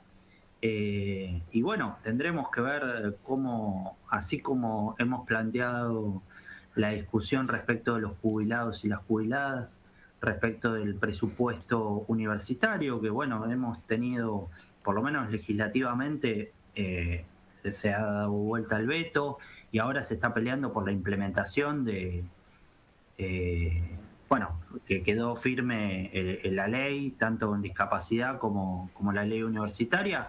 Bueno, ver cómo damos la discusión, porque es verdad que legalmente se están dando discusiones en los grupos de WhatsApp y demás, ¿no? Sobre la constitucionalidad o inconstitucionalidad de esta nueva reforma. Hay cuestiones de la ley bases que en el Poder Judicial se han dado vuelta respecto a la inconstitucionalidad de la ley bases, pero bueno, es verdad que después de hecho muchas cosas terminan avanzando más allá de la inconstitucionalidad, y tendremos que ver cómo llevamos esta discusión al conjunto de la clase trabajadora, ¿no? Y Martín, en función de esto, porque hace un ratito reflexionábamos acá con los compañeros y compañeras, que pensábamos que en general plantear reforma laboral en la Argentina produce de alguna manera cierto rechazo de los distintos sectores de nuestro pueblo. ¿Es así? ¿Vos coincidís con esa lectura o pensás que termina siendo permeable el discurso de hoy del gobierno? Mirá, yo creo que tenemos, a ver, hay que empezar a hablar firmemente con los trabajadores sobre este tema y ver si efectivamente el discurso del gobierno permea o si los trabajadores realmente están en otra discusión. Porque esta es también la realidad de lo que nos enfrentamos, digo. También lo que dejó la elección del otro día. Se hicieron muchos análisis respecto de que la gente no fue a votar, de que una parte importante de la población no fue a votar. En el 2001 un montón de gente fue a votar a ningún candidato, pero fue a votar. En esta ocasión no fue directamente. Y eso habla de da un mensaje, ¿no? Entonces, tenemos que ver si efectivamente está la población discutiendo respecto de la reforma laboral, si esto está en la mesa. Se habla de que esto va a salir en diciembre, de que van a esperar al recambio legislativo. Y bueno, tenemos que estar alertas o ir preparando el terreno para cuando se dé esta discusión en el Congreso y ser millones en la calle, ¿no? Martín, ¿cómo te va? Te habla Luana. Tengo una consulta y es también con lo que recién traías con Solana, así mismo. Hace un ratito hablábamos sobre el rol fundamental, también con Hugo, el compañero que entrevistamos hace un ratito, del rol fundamental que hay de acción o de inacción de distintos sindicatos, ¿no? En lo que fue la aprobación de la ley Bases, que preparó este terreno para instalar este debate de la reforma laboral. Que sabemos que los sindicatos de alguna manera tienen que responder. Yo veo una masa de trabajadores y de muchos sindicatos que están en sectores bastante cómodos, ¿no? Y en contraposición a eso vemos a un gran colectivo de jubilados, de jubiladas que no abandonan la calle. Vemos a un gran colectivo de personas con discapacidad que siguen resistiendo. Vemos un gran colectivo de estudiantes, de docentes, no docentes, que siguen defendiendo los derechos, que siguen defendiendo también la ley del presupuesto universitario. Hay dos panoramas distintos. ¿Vos creés que esto va a ser necesario o va a ser fundamental para poder avivar la llama obrera para organizarse? Sí, a ver, yo creo que no hay que desesperarse, que hay que las elecciones son un momento, son una foto, que efectivamente el voto miedo a lo que podía pasar el día posterior a una posible derrota del gobierno estuvo en un porcentaje de la población que fue a votar en 2023 a Javier Milei.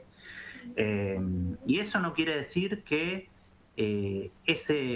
esa parte de la población no esté en disputa y no esté y que no pueda darse vuelta. Digo, en 2017 pasó que una parte de la población votó al macrismo y después fuimos miles y millones en las calles contra la reforma jubilatoria, la reforma previsional. Y eso dio lugar a empezar un camino hacia que se termine el gobierno del macrismo. Después tendremos que ver y discutir la alternativa política que pueda darle cauce a ese descontento, ¿no? Pero me parece que tenemos que discutir con el conjunto de la clase trabajadora cómo frenamos a Milei en las calles, al proyecto de Milei en las calles, teniendo en cuenta que y el por qué no es Milei, es el discurso de Milei, me parece, o es la idea de Milei, porque si no, digo, va a cambiar Milei, va a venir otro que no es Milei y va a ser la cara nueva con mejores modales, claro, con la idea de Milei. Pero Martín, te hago para el final una mínima reflexión y una pregunta que te dejamos al criterio tuyo en términos de creatividad, inclusive. Mirá lo que te planteo, el desafío que te planteo. Que seas absolutamente creativo en la respuesta y en la formulación de una idea. La reflexión chiquitita es la siguiente. A uno le da la impresión que el gobierno se apura a plantear esto porque entiende que el momento del domingo lo pone en una buena posición. Con el tiempo se va a ver que es muy efímero eso. De hecho, el espejismo del mercado ayer mostró que bajó todo y hoy volvió a subir el dólar, el riesgo país y demás, le duró un día. La pregunta puntual y con lo creativo que puede ser y la libertad que te quieras tomar es, si hubiera que imaginar una contrarreforma laboral, una reforma laboral de carácter popular que rompa esto que decía Solana, que todos sabemos que implica un grado de ajuste contra lo popular, ¿por dónde irías vos? y te doy apenas una pista, distribución de la jornada laboral en menos horas. ¿Por dónde se podría elaborar una propuesta hasta revolucionaria de reforma laboral? Sí, yo creo que, a ver, la reducción de la jornada laboral, digo, hay que plantearla incluso hasta mirá, me atrevería a decir, hay cuestiones que se nos escapan de la ley bases, como por ejemplo, ahora plantean que el periodo de prueba en vez de 3 meses sean 8 meses, ¿no? Eso implica que tal vez si el trabajador tiene un accidente en su trabajo, tenga que responder el seguro, tengan que responder los empresarios. Bueno,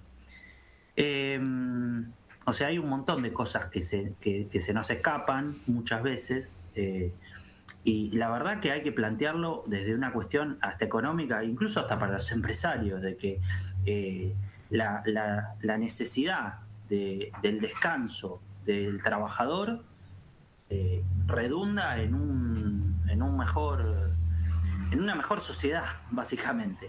Y me parece que ahí está el fundamento de por qué tenemos que trabajar menos, de por qué tenemos que avanzar hacia unas jornadas de 40 horas, de 36 horas, donde podamos tener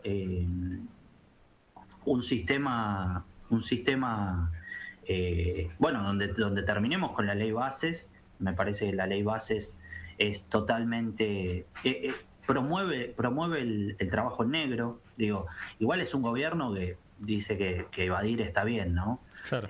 Digo, son campeones para mi ley, los que evaden. Pero bueno, héroes. También hay que pensar que hay un entramado productivo en el país que es complejo, ¿no? Donde las pymes muchas veces, donde hay que tener un régimen de sistema laboral y de registración para las pymes, para que no hagan que un pequeño empresario que tal vez emplea 5 trabajadores y que no tiene un patrimonio mucho mejor que el trabajador, claro, pueda tener un sistema que haga algo más acorde a su realidad, ¿no? Porque es verdad que la Coca-Cola, Quilmes o cualquier empresa multinacional se banca 10 años de juicio, se banca despedir muchos trabajadores, pero lo cierto es que otros empresarios tal vez no están en la misma situación. Pero Martín, te doy un dato, lo fui a chequear recién. Perdóname, te pise, perdóname. Fui a chequear recién la fecha exacta de cuando los laburantes del subte consiguieron la jornada de 6 horas. Año 2003. 2003. Sí. 22 años. Lo que pasa que, viste, lo que pasó la semana pasada en la Argentina es historia y nos olvidamos rápidamente. Y te doy un segundo dato. La empresa es la misma del año 94 en adelante. No solo no se fundió, sino que ganó un montón de guita y le paga sueldos que consiguieron los trabajadores en base a la lucha, que son mejores inclusive que en otros sectores, con una jornada de 6 horas. ¿Cuál era el argumento? La jornada tenía que ver con una actividad insalubre. Sí. Ahora, ¿quién te dice que la actividad que hacemos el resto de los laburantes es saludable? Tal cual. ¿Quién te dice que estar tantas horas frente a una computadora o con un teléfono en la mano es algo saludable? Digo, ideas que hay que recuperar, viste, memorias de los trabajadores de hace 22, no te hablo de 200. Están ahí, son testimonios vigentes, son los mismos. El Gordo Segovia, Nele Carbonara, son los mismos. Hay que llamarlos, hay que hablar. Emma, la semana que viene hablamos con ellos. Te invitamos a sumarte y compartir, porque eso es lo que tenemos que recuperar también. Nada, te lo dejo como inquietud también, ¿no? Mirá, ahí pude contactar a un colega que investiga de derecho laboral, que se llama Jorge Elizondo, es un gran compañero que escribe en El Cohete a la Luna y que me mandaba algunos artículos sobre riesgo de trabajo, ¿no? Por ejemplo, hay cosas nuevas, esta cuestión del teletrabajo, de la exposición a la pantalla. Digo, nosotros no nos damos cuenta que tal vez en años la cuestión de la vista, digo, cosas elementales que tenemos que ver cómo le encontramos la vuelta. Digo, no estoy diciendo nada nuevo, o sea, es verdad esto que vos decís de que estamos expuestos a la pantalla del teléfono, de la computadora, y es un problema, digo, es algo que tenemos que ver cómo le encontramos la vuelta para también poder desconectar y poder tener otro tipo de vida, ¿no? Una vida. Una vida. Una vida. Martín, no sé si mis compañeras quieren agregar algo y si no te dejamos el cierre ya, que te despidas y agradecerte este rato de charla. No, la verdad que agradecerles el espacio, la verdad que me sentí muy cómodo, quería, comentar un poco sobre esta nota que publiqué en nuestra propuesta y también en otro portal compañero como es El Grito del Sur. Y bueno, que la verdad que la idea de lo que están haciendo está muy bueno. Me parece que hay que apostar a los medios populares, salir un poco de la lógica también de la política de la rosca, que por lo visto no le está interesando a nadie, y empezar a pensar cómo empezamos a pensar otro tipo de sociedad, ¿no? Martín, gracias. La próxima vas a hablar el doble por la mitad. Bueno, está bien. Prepárate. Te mandamos un abrazo grande, que estés bien. Un abrazo enorme, buenas noches. Es Martín Landini, charlaba con nosotros, es abogado, es integrante de la Asociación Judicial Bonaerense, hay que ser justos también con el Poder Judicial. En la justicia estuvieron, y sobre todo en la laboral, los mayores frenos que han tenido estos intentos, tanto en la época de Macri como ahora. Sí. Por algo este énfasis de las derechas contra la industria del juicio, contra los abogados laboralistas, por algo la noche de las corbatas, ¿no? Sí. 7 de julio de 1976, Día del Abogado Laboralista en Argentina. La desaparición, entre otras compañeras y compañeros, de Norberto Centeno, el creador de la Ley de Contrato del Trabajo, como bien nos decía Hugo Mir, que fue promulgada en septiembre de 1974. Bueno, mirá qué rápido le vino el vuelto. Pagó con su propia vida lo que hoy todavía sigue siendo algo a defender, 51 años después. Bueno, el laburo hoy, así como hemos tenido la soberanía en otros capítulos, hoy me parece que el trabajo y la vida nuestra a partir de esta ofensiva del gobierno, me parece que le pone un poquito el título a nuestro informe de pájaros número 12. Radio con Aguante. Línea de oyentes 2080-0045. Una panacea radial entre tanta lengua suelta. Entre tanta lengua suelta. Transmisión de señales en el universo online. En el universo online. Aguante. Totalmente distintos, pero encajando perfectamente. Aguante. Aguante. Radio con Aguante. Piezas de realidad. No vinimos a inventar nada. Vinimos a cambiarlo todo. No vinimos a inventar nada. Vinimos a cambiarlo todo.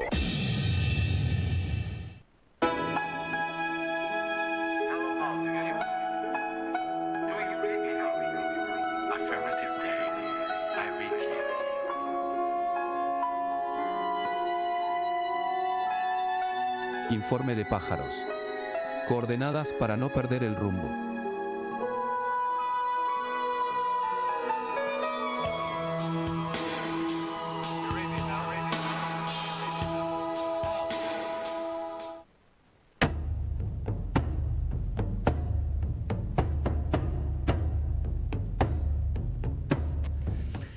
a 21:44, nos queda un rato todavía, nos vamos a apurar porque tenemos cosas para ir liquidando. Vamos a despachar, ¿les parece? Lo maté a Guillermo Guerra porque le estaba por pedir algo y no lo veo, está ahí. No se fue, no se fue. Dije, por ahí aprovechó para ir al baño. Me pasó hace un tiempo que estaba en un programa y en un momento el operador me dijo, che, habla un poco más que quiero ir al baño, ¿viste? No me pida estirarme, el tipo se fue al baño. Bueno, parece Hablando que... de derechos de trabajadores. Ah, ¿van al baño ustedes también? ¿Toman agua ustedes también? Toman Nada. agua, alimentan. claro. Podés sentarte, ¿eh? Podés sentarte. No se está operando parado haciendo... La señal famosa ley de la silla. de La ley firme. de la silla, por Bueno, favor. vamos a despachar a un segundo Milei. ¿Quieren? Nos sacamos encima a este señor. En términos de video, digo, no Sí. estoy diciendo nada. Igual lo otro tampoco estaría mal. No estaría mal. Sacárnoslo de encima. Habló ayer sobre el apoyo de Estados Unidos, claro, agradeciéndole al verdadero jefe de campaña, al que ganó el domingo, que es Donald Trump y compañía. Qué mal que lo dije, Donald Trump y compañía. Trump. Ahí está, Javier Milei.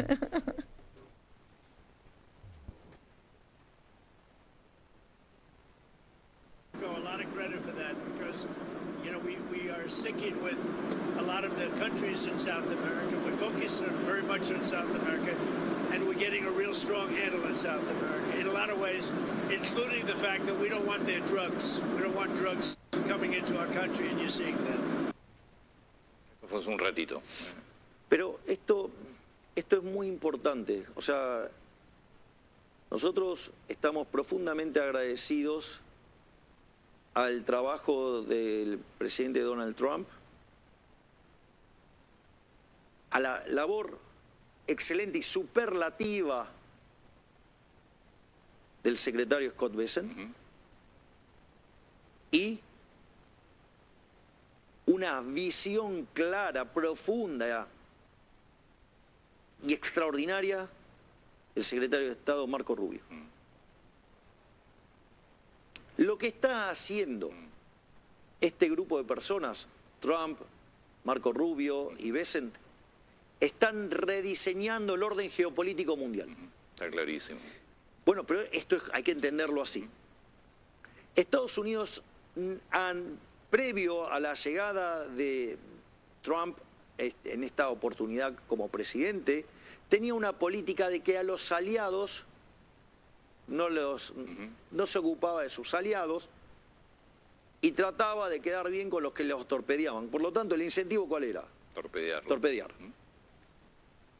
Con la nueva llegada de Trump al poder, con alguien como Marco Rubio, que entiende la batalla cultural a la perfección, y obviamente, con alguien, más anticomunista imposible que Scott Bessent, pues la verdad que todos los tres transpiran batalla cultural. Cierta.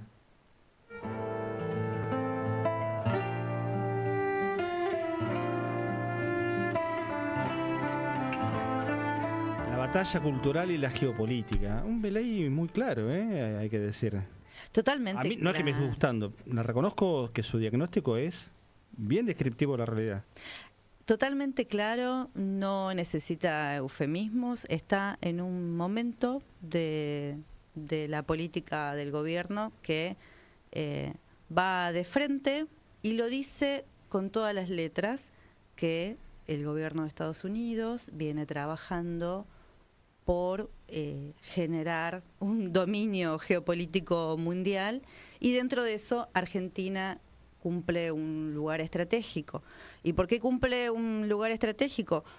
Porque Argentina pasa a ser una cabeza de playa de todo su despliegue colonialista. Estamos frente a un gobierno que, si bien ha tenido resultados favorables y ha ganado las elecciones, hay que ver ahora el recuento final, pero en principio ha ganado las elecciones, también se encuentra con un techo, y por eso el apuro, y por eso la claridad de decir hacia dónde quiere dirigirse. Sí, la verdad que fundamental, me parece que Javier Milei, hoy que lo estamos escuchando, y como recién mencionaba también Pablo, mucho más calmado. Y que sin esconder las verdaderas intenciones que hay detrás de esto. Sabiendo, ¿no?, desde la clase trabajadora, que un país que se alinea soberanamente de una perspectiva geopolítica, ¿no?, en términos de dependencia de la embajada yanqui directamente, los efectos de esto suele ser golpear directamente a la clase trabajadora. es ajustar, ¿no? Cuando nuestro país pierde la soberanía energética, la soberanía nuclear, nos damos cuenta que los principales afectados somos nosotros. A propósito de la geopolítica, ¿no? Hay que decir lo siguiente: hoy tenemos menos tiempo para lo internacional, ¿no? Habitualmente lo solemos desplegar, pero hoy entendíamos también que lo coyuntural en términos, y estructural al mismo tiempo, en términos de la reforma laboral que se plantea y el debate que se empieza a instalar, nos obligaba a tener estas dos miradas, ¿no? Tanto con Hugo Mir como con Martín Landini, para pensar y empezar a delinear sobre cómo pararnos frente a esto. Pero decía lo internacional, y ahí Milei nos hacía el aporte involuntario, ¿no? En términos de nuestra propia producción de programa, está vinculado a la posición de Estados Unidos, y claramente hay que decir, nosotros lo hemos seguido en otros capítulos muy de cerca, el tema de Gaza, el tema del pueblo palestino, del 11 de octubre en adelante, con ese llamado a la paz de Donald Trump, o la tregua, muy entrecomillada, muy trucha. Hay que decir que los números siguen siendo dramáticos en la franja de Gaza, para el pueblo palestino. A los 68.500 muertos, al menos registrados hasta el momento, desde el 7 de octubre de 2023 a la fecha, poco más de 2 años, 170.000 heridos. Hablamos de números descomunales para una población de 2 millones de personas. Digo, imagínate 400, 500.000 muertos en la Argentina en menos de 2 años, digo, para hacer la proyección. Del 11 de octubre a esta parte, el día del alto al fuego, del 11 de octubre hay 93 palestinos que han resultado muertos por las fuerzas israelíes y 337 heridos. 93 muertos más que se suman en un contexto de alto al fuego. Imagínate si no es para prestarle atención a esto que dice el presidente Milei sobre la geopolítica. Y él, por eso lo remarco, presidente de un gobierno que tiene como aliado estratégico a ese gobierno de Estados Unidos y al de Israel, con Benjamín Netanyahu a la cabeza, el principal responsable del genocidio que se está cometiendo contra el pueblo palestino en la Franja de Gaza, de octubre de 2023 a esta parte. Capítulo Gaza. Capítulo Venezuela, lo presento muy rápidamente. Digo, la preocupación que hay instalada, y que lamentablemente no es un tema de una agenda mucho más presente en la política argentina, sobre los movimientos de tropas que está haciendo Estados Unidos, que son los más grandes desde el año 62-63 con la crisis de los misiles en la zona del Caribe, es creciente y cada vez más grande. Los desplazamientos de militares, las flotillas, como ellos lo llaman, de buques militares de Estados Unidos en el Caribe, apuntando cañones a Venezuela, pero también a Colombia, por el Atlántico y por el Pacífico. Hablan también de esa geopolítica que Milei denuncia como parte del diagnóstico, y uno no deja de compartir. Estados Unidos está ejerciendo para con la región latinoamericana, y con Argentina en particular como un aliado estratégico, hay que decirlo. Vamos a esperar que Argentina envíe tropas a Venezuela, pero no para defender al pueblo venezolano, sino para ayudar al invasor yanqui. Hay que esperar a que haya un Panamá como en el 89, última invasión directa de tropas norteamericanas en América Latina. Señales de alerta, de acá en adelante. A mí me llama la atención una contraposición a eso, de que tenemos no solo a Javier Milei, sino también a Donald Trump diciendo que siguen fogoneando la libertad, ¿no? En este caso que recién hablábamos, la libertad de los empleadores en generar un acuerdo de trabajo, que siempre sabemos que hay una flexibilización laboral atrás, que hay una asimetría de poder, y en esa asimetría de poder se juegan los derechos laborales. Y tanto que hablan de libertad, ¿no? Subjetivamente va en esa línea. Hablando de libertad, la libertad de poder acosar a las aguas marinas que hay del Caribe, de la zona de América Latina, también de países que no responden a sus mismos intereses, y lo vemos hoy en día, ¿no? Hablando de intervenciones militares, acosando a estas aguas caribeñas que hay, y apuntando directamente con misiles al pueblo venezolano. generando acuerdos estratégicos para el genocidio en Gaza y a su vez hablan de libertad. Patricia Bullrich, otra de las protagonistas de estos días, ganadora de una banca en el Senado a partir del 10 de diciembre. No nos meteremos en la interna de la Libertad de Avanza, pero nos preguntamos qué lugar ocupará desde el 10 de diciembre Patricia Bullrich, jefa de bloque, presidenta provisional del Senado, que sería algo así como la número 3 en la línea después de Milei, y la todavía vicepresidenta Villarruel, Victoria Villarruel, de la que poco y nada se habla. Bueno, Patricia Bullrich habló hoy, es la ministra de Seguridad todavía hasta el 9 de diciembre, en la Comisión de Presupuesto y Hacienda, y escuchen cómo le contestaba a Cristian Castillo, el diputado nacional del PTS en el FIT, cuando Castillo le interpelaba a propósito de el procesamiento del gendarme Osvaldo Guerrero, perdón, Héctor Guerrero, Héctor, ¿no? Lo dije bien. Héctor Guerrero, quien le disparó a Pablo Grillo el 12 de marzo de este año y que todavía está peleando por su vida. ¿Saben lo que logramos? Y cada una de las situaciones donde intervinieron las fuerzas federales, hubo militantes de distintas fuerzas que tiraron piedras, destruyeron todo, hicieron bosta la plaza del Congreso, levantaron veredas, y nosotros eso no lo permitimos, Castillo, no lo permitimos. Y le quiero decir una cosa, para usted, los 200 policías que fueron heridos, muchos de los cuales perdieron los ojos, muchos de los cuales estuvieron internados, esos no valen, solamente vale determinada vida. Ahora, la vida de los policías no valen. Nosotros queremos orden. Cuando hay orden, hay tranquilidad. Cuando empiezan a tirar piedras, vamos a actuar una y otra vez. Amenazas directas de la ministra de Seguridad. Advertencias, dirían. Patricia Bullrich. ¿Esta era la que ponía bombas en los jardines? Ah, sí, sí. Según el presidente. Che, vos votaste provincia. Sí. Vos votaste en Córdoba. En Córdoba. Yo voté provincia también. Guillermo y Pablo, ¿dónde votaron? ¿Capital o provincia? En Capital, los dos porteños. Bueno, el candidato ganador por ahora es Diego Santilli.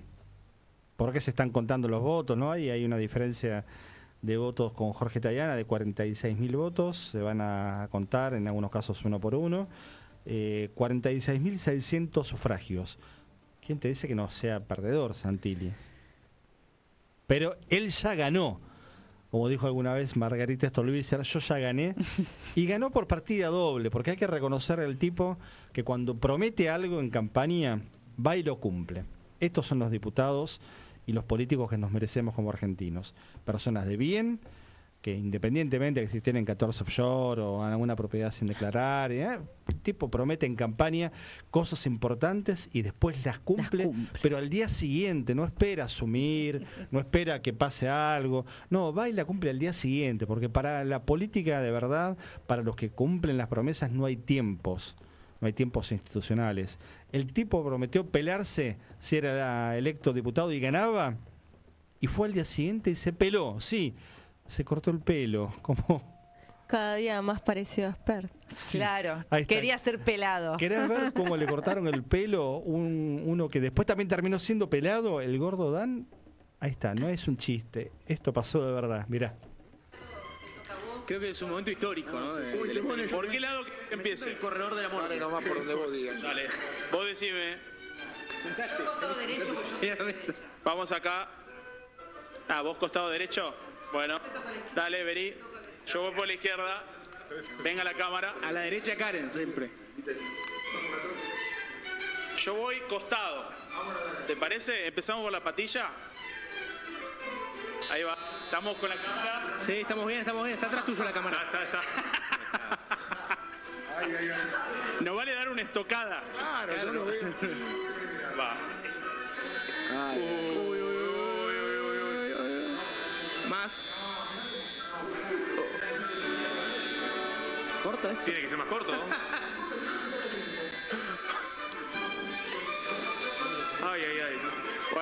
Bueno, listo. Karen, adelante. Al medio, que sea ya irrecuperable.